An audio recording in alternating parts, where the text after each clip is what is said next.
Assalamualaikum warahmatullahi wabarakatuh. Alhamdulillahi rabbil alamin. Ar-Rahmanir Rahim. Maliki yaumiddin. Allahu akbar. Allahu akbar. Allahu akbar. Allahu akbar. Allahu akbar. Allahu akbar. Allahu akbar. Allahu akbar. Allahu akbar. Walillahil hamd. Allahu akbar. عدد ما أحرم الحجاج من الميقات. الله أكبر عدد ما دخلوا مكة ووقفوا بصعيد العرفات. الله أكبر عدد ما طاف الطائفون بالبيت وعظموا الحرمات. الله أكبر عدد ما سعى الساعون بين الصفا والمروة من المرات. الحمد لله الذي سهل لعباده طرق الخير ويسر وتابع لهم مواسم الخيرات لتزداد أوقاتهم بالطاعات وتعمر. الحمد لله على نعمه التي لا تحصر، والشكر له على آلائه التي لا تقدر. واشهد أن لا إله إلا الله وحده لا شريك له، ملك فقهر وتأذن بالزيادة لعباده من شكر، وتوعد لمن كان منهم كفر. وأشهد أن محمدًا عبده ورسوله، لا نبي ولا رسول بعده. أما بعد، فيا عباد الله، أوصيكم ونفسي بتقوى الله. اتقوا الله حق تقاته، واستمسكوا من الإسلام بالعروة الوثقى، فإن أجسادنا على النار لا تقوى. يقول ربنا جل في علاه: أعوذ بالله من الشيطان الرجيم، بسم الله الرحمن الرحيم. يا أيها الذين آمنوا اتقوا الله حق تقاته ولا تموتن إلا وأنتم مسلمون.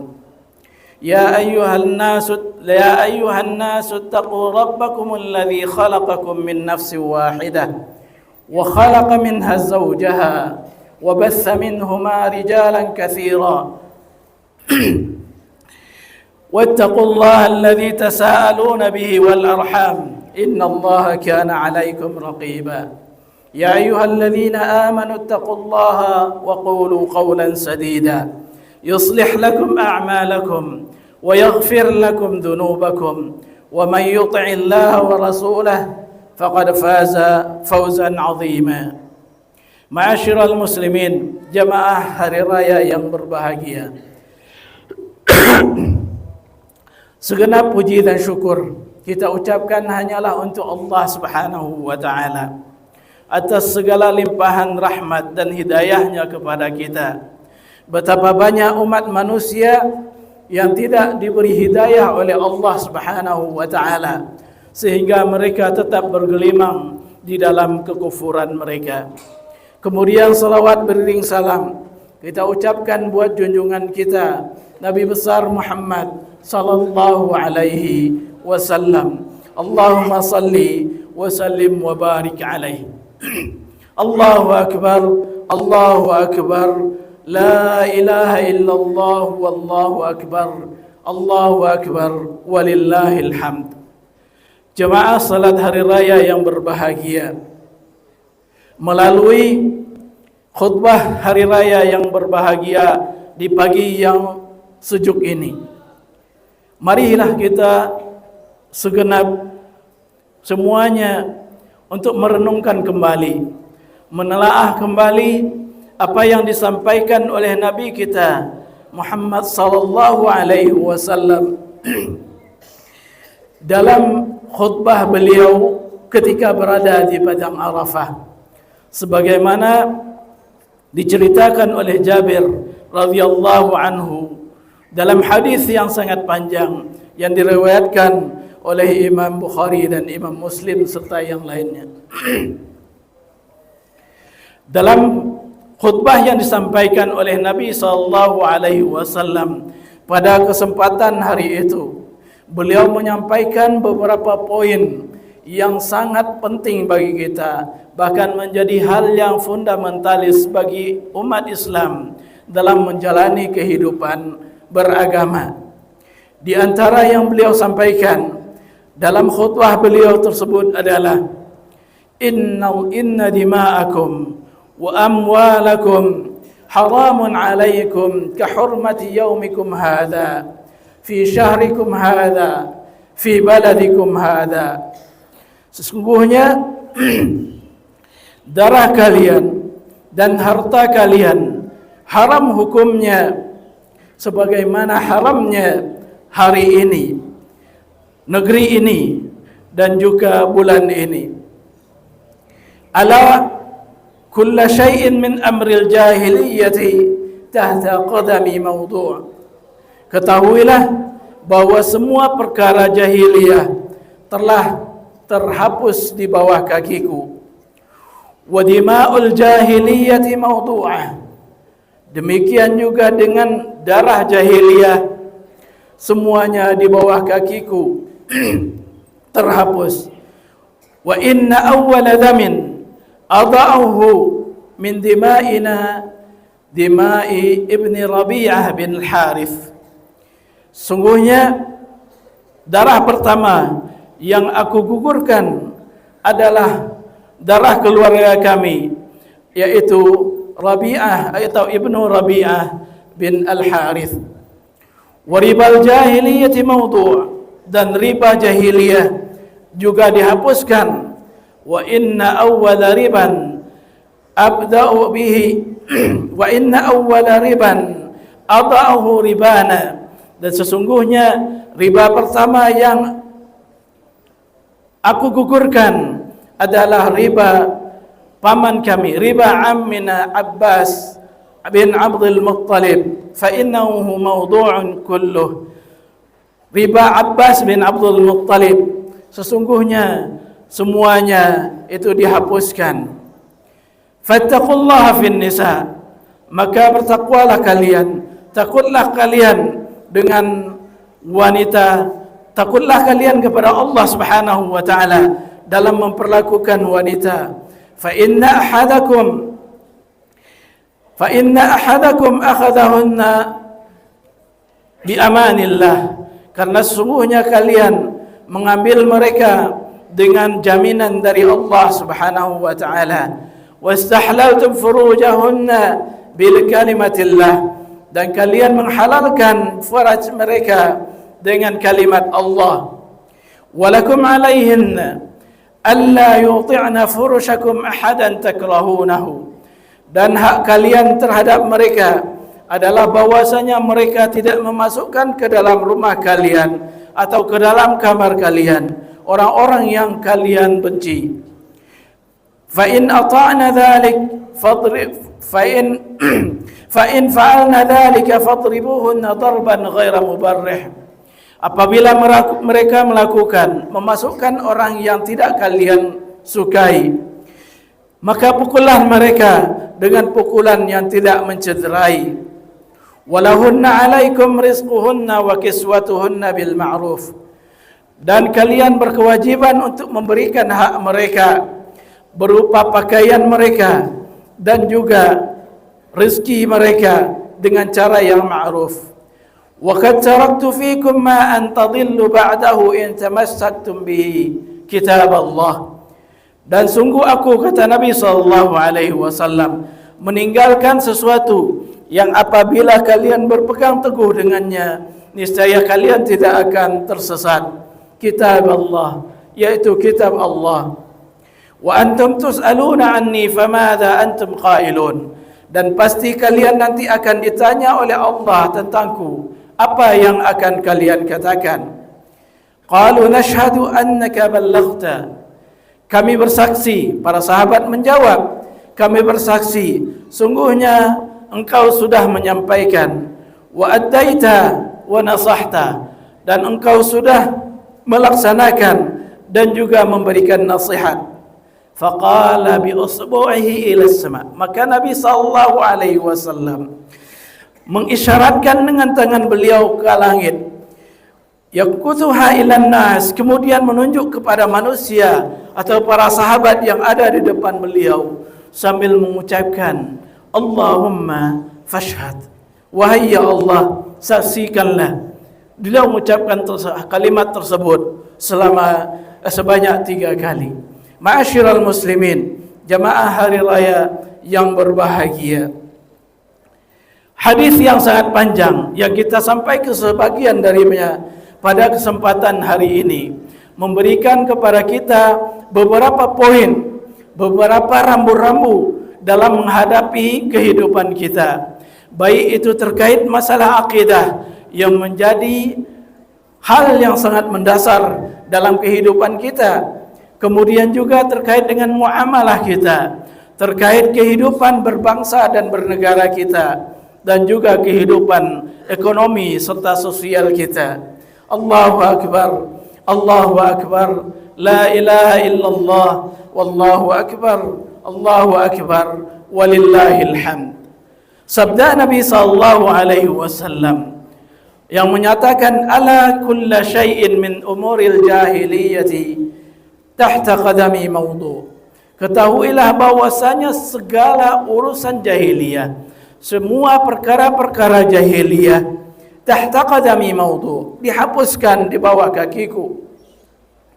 Kita mengetahui bahwasanya banyak perkara-perkara jahiliyah, keyakinan-keyakinan jahiliyah, amalan-amalan jahiliyah yang menyimpang dari agama Islam, itu semuanya dihapuskan oleh Nabi sallallahu alaihi wasallam.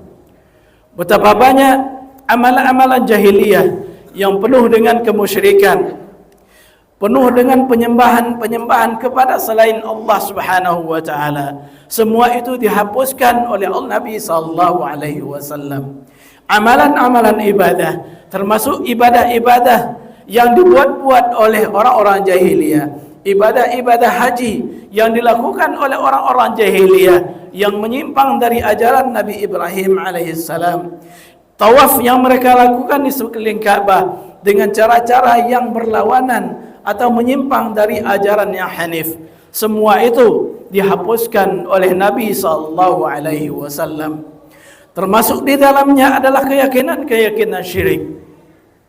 Betapa banyak keyakinan-keyakinan yang penuh dengan kesyirikan yang terjadi di zaman jahiliyah. Percaya kepada benda-benda mati, percaya kepada bulan dan bintang, percaya kepada hewan-hewan dan sebagainya. Semuanya itu diluruskan oleh Nabi sallallahu alaihi wasallam kembali. Dihapuskan semua yang menyimpang tersebut, sehingga Islam memberikan pencerahan kepada umat manusia kepada siapa mereka seharusnya menyembah, yaitu tak lain dan tak bukan hanyalah kepada Allah Subhanahu wa taala. Namun sangat disayangkan, umur jahiliyah, perkara-perkara jahiliyah yang sudah dihapuskan oleh Nabi, yang sekaligus dilarang oleh Nabi sallallahu alaihi wasallam tersebut, masih banyak beredar dan dilakukan oleh umat manusia, bahkan umat Islam yang secara khusus. Terlebih lagi dengan berkecanggihan teknologi sekarang, orang dengan mudah memasukkan keyakinan-keyakinan jahiliyah tersebut ke dalam rumah-rumah kita. Bahkan bukan saja ke dalam rumah, bahkan lebih jauh daripada itu, sampai ke dalam kamar-kamar kita.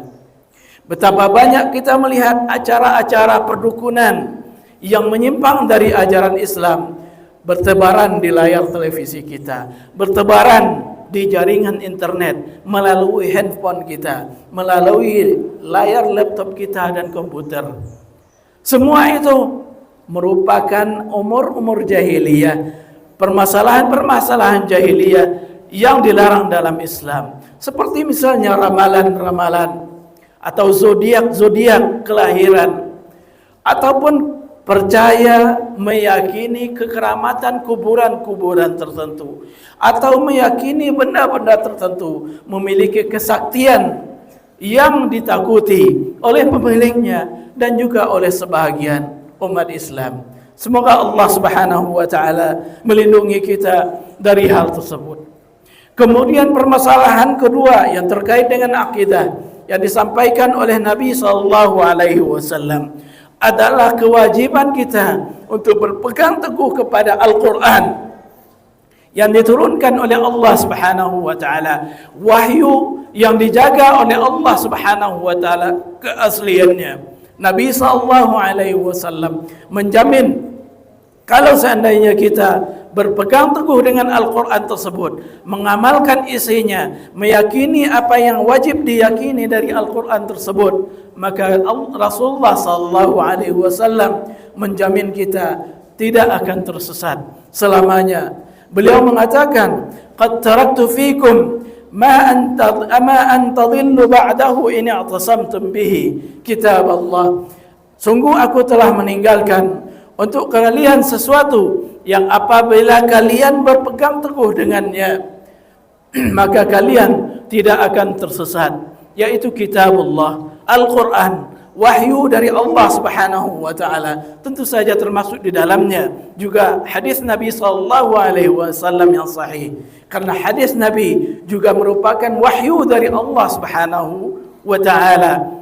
Allah Subhanahu wa taala mengatakan, "Wa ma yantiqu 'anil hawa in huwa illa wahyun yuha." Nabi sallallahu alaihi wasallam itu tidak berbicara sesuai dengan hawa nafsunya. Semuanya itu merupakan wahyu yang diturunkan oleh Allah Subhanahu wa taala kepada beliau. Al-Quran dan Sunnah merupakan dasar utama dalam meyakini berbagai macam keyakinan atau permasalahan-permasalahan akidah. Apa yang diperintahkan oleh Al-Quran dan Sunnah untuk diyakini, maka itu yang kita yakini. Apa yang dilarang dan dijelaskan oleh Al-Quran dan Sunnah sebagai sebuah penyimpangan, sebagai sebuah kekeliruan, maka itu harus kita tinggalkan. Nabi SAW merintahkan kepada kita, bahkan Allah Subhanahu wa taala menegaskan dalam Al-Quran bahwasanya apa yang diperintahkan oleh Nabi SAW kita wajib untuk melaksanakannya sesuai dengan kemampuan kita. Namun apa yang dilarang wajib ditinggalkan semuanya, bukan berdasarkan kemampuan. Wajib ditinggalkan tanpa memilah dan memilih apakah ini makruh atau bukan atau haram. Selama itu merupakan larangan dari Allah, larangan dari Rasulnya, maka itu harus kita tinggalkan sebagai seorang mukmin, sebagai seorang muslim yang memang taat kepada Allah dan taat kepada Rasulnya. Kemudian permasalahan akidah lain yang disampaikan oleh Nabi SAW adalah apa yang beliau isyaratkan dalam persaksian beliau kepada para sahabat yang mendengar khutbah beliau dengan mengatakan, "Allahumma fashhad." Wahai Allah, saksikanlah. Beliau menunjuk ke arah langit yang menunjukkan bahwasanya Allah Subhanahu wa taala berada di atas langit, di atas tempat yang paling tinggi, sebagaimana keyakinan Ahlus Sunnah wal Jamaah. Ini dikuatkan oleh berbagai macam ayat Al-Quran. Banyak sekali ayat Al-Quran yang menegaskan hal itu, yang kalau seandainya kita sampaikan sekarang, khawatirnya akan memperpanjang waktu. Demikian juga hadis-hadis Nabi SAW. Demikian juga ijma' para ulama yang menyatakan bahwasanya Allah Subhanahu wa taala di atas langit yang ketujuh, sebagaimana diceritakan dalam hadis Isra' dan Mi'raj Nabi SAW dan hadis-hadis lainnya.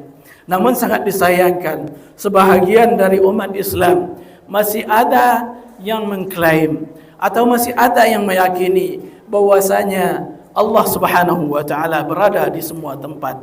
Ini adalah salah satu kekeliruan yang diyakini oleh umat Islam. Memang Allah Subhanahu wa taala bersama kita dengan ilmunya, dengan pengetahuannya, dengan penglihatannya, iya, tapi dengan zatnya tidak. Allah Subhanahu wa taala dengan zatnya ada di atas langit yang ketujuh. Ma'asyiral muslimin, jamaah hari raya yang berbahagia.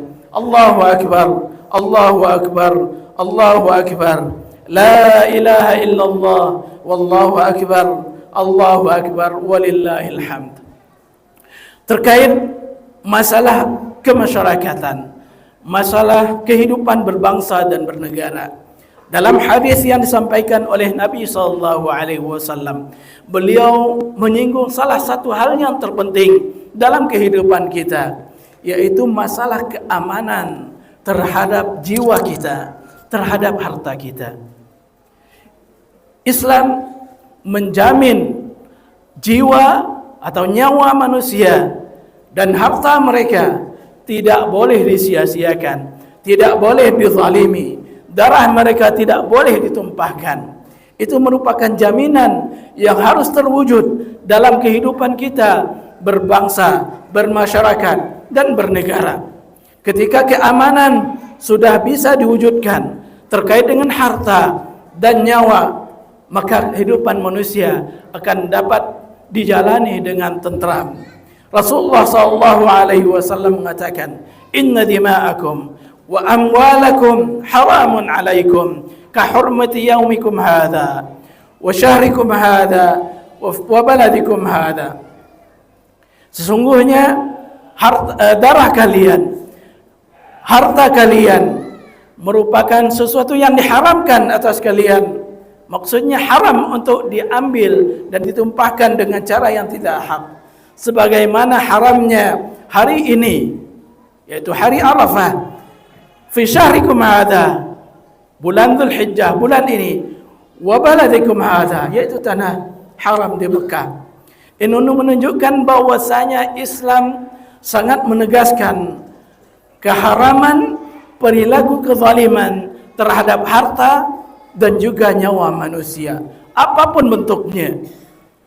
Semua itu harus dijaga. Masing-masing individu harus menjaga, masyarakat harus menjaga, pihak berwenang harus menjaganya untuk mewujudkan kehidupan yang tentram, stabilitas keamanan yang baik.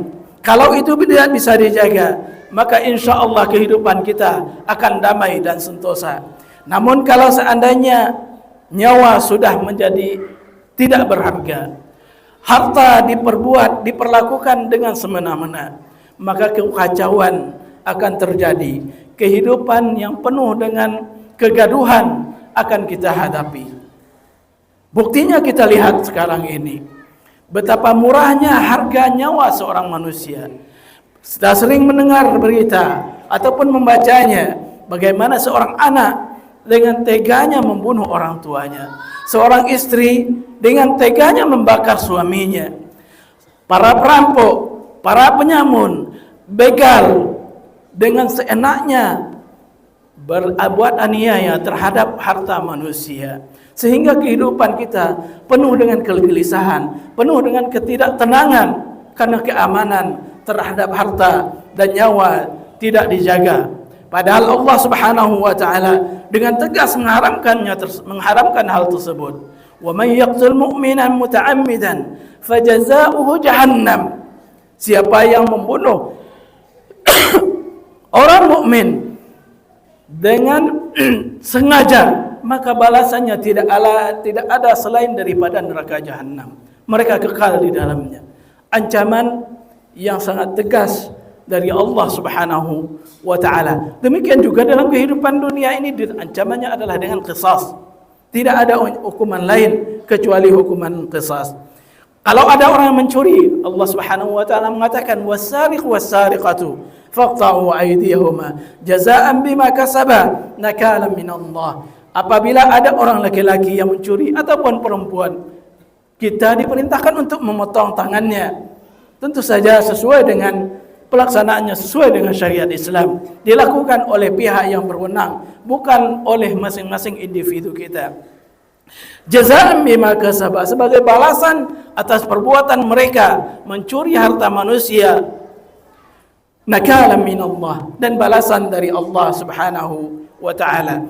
Kemudian poin selanjutnya yang disampaikan oleh Nabi sallallahu alaihi wasallam dalam khutbah beliau di padang Arafah adalah terkait masalah ekonomi. Salah satu permasalahan ekonomi yang menjerat kehidupan manusia dari awal Islam sudah mengharamkannya.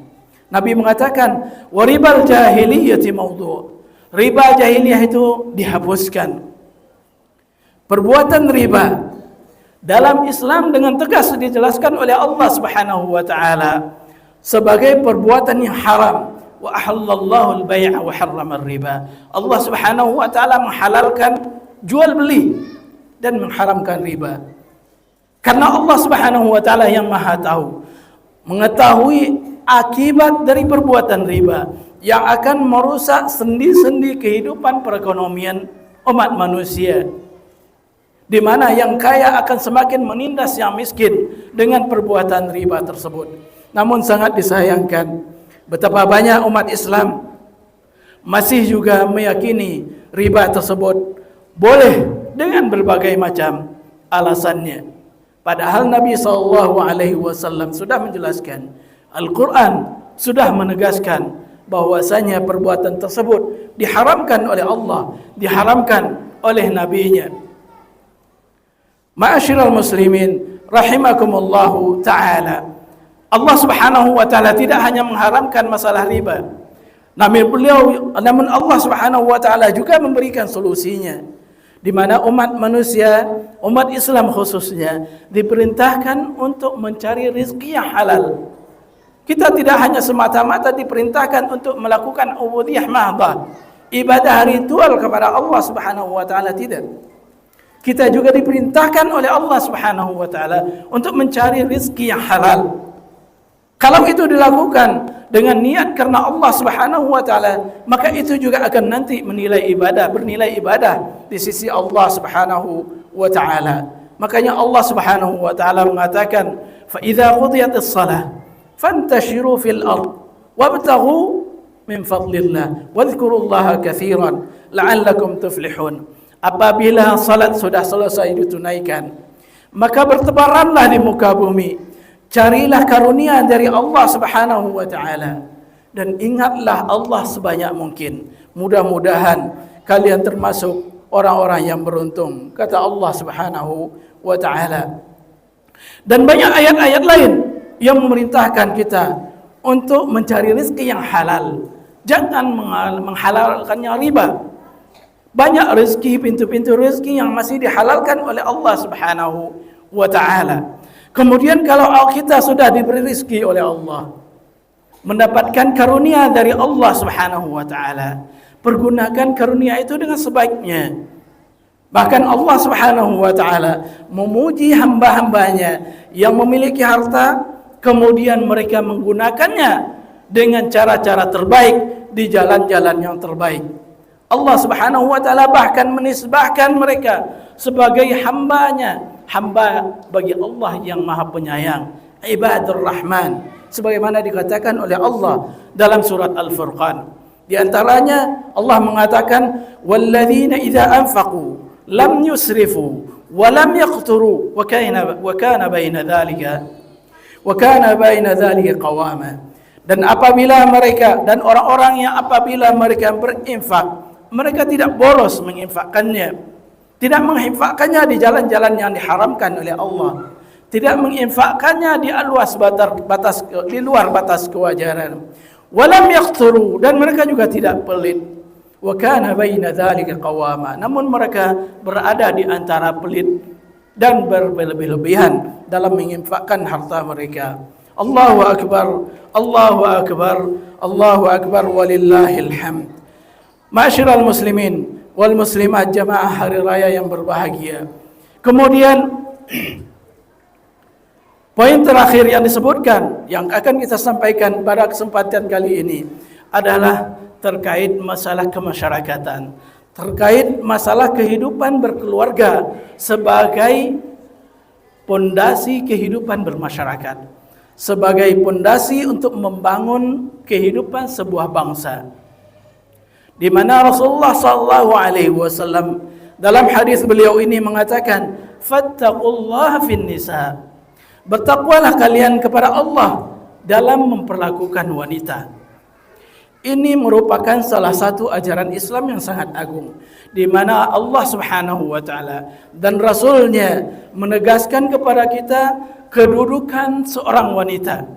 Memang pada kodratnya mereka diciptakan oleh Allah Subhanahu wa taala secara umum dalam kondisi yang lebih lemah dibandingkan laki-laki. Namun demikian Allah Subhanahu wa taala dan Rasulnya berwasiat kepada kita untuk senantiasa menjaga mereka, memberikan pengetahuan yang baik kepada mereka, menjelaskan kepada mereka apa yang menjadi hak mereka dan apa yang menjadi kewajiban mereka, sehingga kehidupan dalam berkeluarga dan tentu saja kelanjutannya adalah dalam kehidupan bermasyarakat bisa berjalan dengan aman, damai dan tentram. Kalau terjadi permasalahan, Islam memberikan solusinya.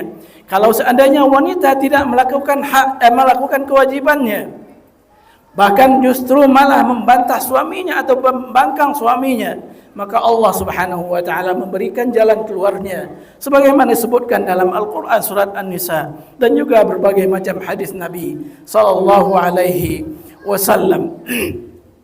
Dan kepada para wanita khususnya, kepada kaum ibu, tetaplah taat kepada para suami, karena itu merupakan jalan terbaik bagi anda untuk menuju ke dalam surga. Dan sebaliknya, kemaksiatan seorang istri terhadap suaminya justru akan mengantarkannya ke dalam neraka.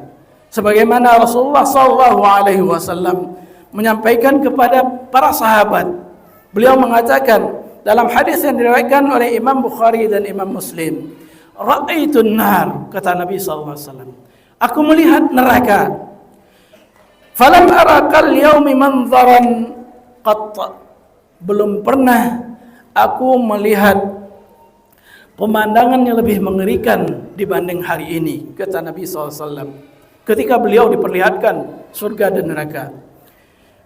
Namun dalam kesempatan ini kita cuplikan tentang apa yang beliau sebutkan terkait neraka. Wa ra'aitu aktsara ahlihan nisa, kata Nabi SAW, dan aku melihat kebanyakan penghuni neraka itu adalah wanita. Para sahabat bertanya, kenapa demikian wahai Rasulullah?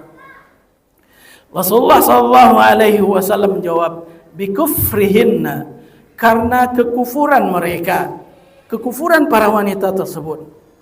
Kemudian ditanya oleh para sahabat lagi, yakfurna billah, wahai Rasulullah, apakah karena mereka kufur kepada Allah? Rasulullah menjawab, bukan karena kufur kepada Allah, bukan karena mereka mengingkari Allah Subhanahu wa taala. Namun apa? Yakfurnal ashir, mereka kufur terhadap keluarga atau suami mereka, mengingkari kebaikan-kebaikan suami. Nabi SAW dalam lanjutan hadis menyebutkan bentuk kekufuran yang dilakukan oleh sebahagian wanita terhadap para suaminya. Yakfurnal ihsan, mereka mengingkari perbuatan baik yang dilakukan oleh para suami mereka terhadap mereka. Lau ahsanta ila ihdahunna ad-dahr, kalaulah seandainya seorang suami berbuat baik sepanjang tahun kepada istrinya tersebut, thumma ra'at minka syai'an, kemudian dia melihat sesuatu yang tidak disukainya, satu saja yang tidak disukainya dari dirimu, qalat, dia akan mengatakan, ma ra'aitu minka khairan qat, aku tidak pernah melihat kebaikan dari dirimu. Sepanjang tahun berbuat baik, kemudian terjadi suatu permasalahan yang tidak disukainya, dengan cepat dia mengatakan tidak melihat kebaikan. Inilah penyebab bagaimana wanita banyak menjadi penghuni neraka sebagaimana dikatakan oleh Nabi SAW. Namun demikian, sebagaimana dikatakan tadi, kalau wanita taat kepada suaminya, maka itu merupakan salah satu jalan bagi dia, jalan termudah bagi dia untuk menuju surga.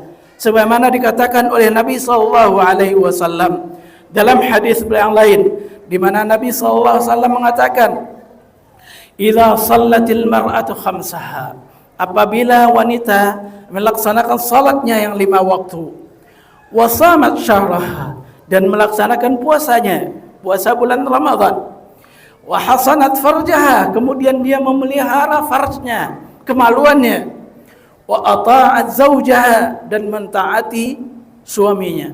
Apa ganjarannya dengan melakukan 4 hal ini? Rasulullah sallallahu alaihi wasallam menjelaskan, qilat laha, dikatakan kepada wanita tersebut, udkhulil jannata min ayyi abwabin syi'ti, masuklah ke dalam surga dari pintu manapun yang engkau kehendaki.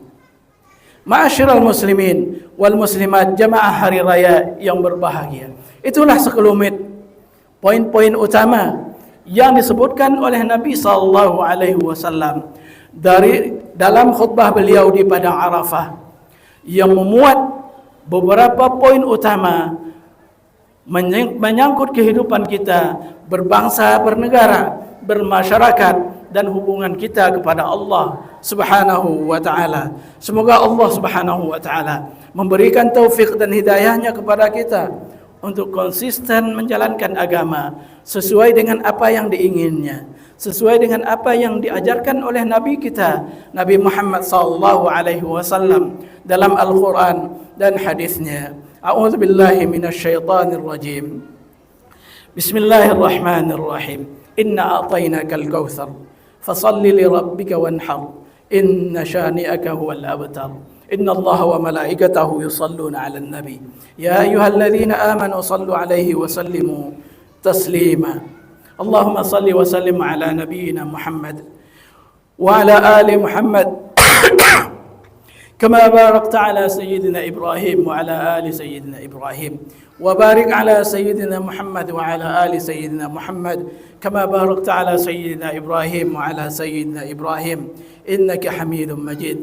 Warḍa Allahumma 'anil khulafa'ir rasyidin Abi Bakr wa Umar wa Uthman wa Ali wa 'an baqiyatil 'ashara wa ashabish syajara wa 'anna ma'hum bi rahmatika ya arhamar rahimin. Allahumma ighfir lil muslimina wal muslimat wal mu'minina wal mu'minat al ahya'i minhum wal amwat innaka sami'un qaribun mujibud da'awat ya qadiyal hajat. Ya Allah, ampunilah dosa-dosa kami, ampunilah dosa-dosa kedua orang tua kami. Ya Allah, karuniakanlah kepada mereka kebaikan, karuniakanlah kepada mereka ampunan, karuniakanlah kepada mereka kasih sayang, sebagaimana mereka sudah menyayangi kami ketika kami kecil. Ya Allah, ampunilah dosa seluruh umat Islam. Ya Allah, ampunilah dosa-dosa mereka yang hadir pada saat hari raya ini. Ampunilah dosa-dosa kami semua. Berikanlah rahmat-Mu dan hidayah-Mu kepada kami semua, supaya kami bisa menjalankan Islam, bisa istiqamah melakukan ajaran Islam, sehingga kami ketika berjumpa dengan-Mu nanti, ya Allah, berjumpa dengan hati yang lapang, berjumpa dengan hati yang tenang. Ya Allah, perbaikilah keadaan kami, perbaikilah negeri kami, perbaikilah para pemimpin kami, bimbinglah mereka untuk melaksanakan dan menerapkan hukum-Mu di dalam kehidupan kami ini, ya Rabbal Alamin. Ya Allah, berikanlah hidayah kepada mereka, berikanlah hidayah kepada para pemimpin kami tersebut, supaya negara kami bisa menjadi negara yang aman sentosa. Ya Allah, ansur ikhwanana al-mujahidina fi Filistin wa Gaza. Ya Allah, bantulah saudara-saudara kami yang sedang berjihad mempertahankan nyawa dan negara mereka di Palestina, di Gaza, dan di berbagai belahan dunia lainnya. Ya Allah, turunkanlah rahmat-Mu kepada mereka, bantulah mereka menghadapi musuh-musuh mereka. Ya Allah, hancurkanlah musuh-musuh mereka, supaya umat Islam yang mereka tindas tersebut bisa kembali merasakan keamanan, ketentraman, dan kedamaian. Ya Allah, jagalah negara kami ini, Indonesia, dari berbagai macam bahaya. Jagalah negara kami dari berbagai musibah dan petaka. Ya Allah, bimbinglah umat Islam ini ke jalan-Mu yang lurus. Allahumma inna nas'aluka al-jannah wa ma qarraba ilaiha min qawlin wa amal, wa na'udzu bika minan nar wa ma qarraba ilaiha min qawlin wa amal. Ya Allah, kami meminta kepadamu, memohon kepadamu untuk dimasukkan ke dalam surga dan melakukan amalan-amalan yang bisa mengantarkan kami ke dalam surga. Ya Allah, kami berlindung kepadamu dari neraka dan juga berlindung kepadamu, dan semoga Engkau jauhkan kami dari amalan-amalan yang akan menyeret kami ke dalam neraka. Ya Allah, dekatkanlah kami ke dalam surgamu, bimbinglah kami untuk menempuh jalan-jalan dan amalan-amalan yang akan mengantarkan kami ke dalam surgamu. Rabbana atina fid dunya hasanah wa fil akhirati hasanah wa qina adzaban nar. Innallaha ibadallah, innallaha ya'muru bil 'adli wal ihsan wa ita'i dzil qurba wa yanha 'anil fahsya'i wal munkar والبغي يعظكم لعلكم تذكرون فاذكروا الله العظيم يذكركم واشكروه على نعمه يزدكم ولذكر الله أكبر تقبل الله منا ومنكم صالح الأعمال كل عام وأنتم بخير عيد مبارك. Selamat hari raya Idul Qurban, selamat menyembelih kurban. Semoga Allah Subhanahu wa taala menerima semua kurban orang-orang yang berkurban tersebut dan memberikan ganjaran terbaik bagi mereka di sisinya. Subhana rabbika rabbil izzati amma yasifun wa salamun alal mursalin. Wassalamu alaikum warahmatullahi wabarakatuh.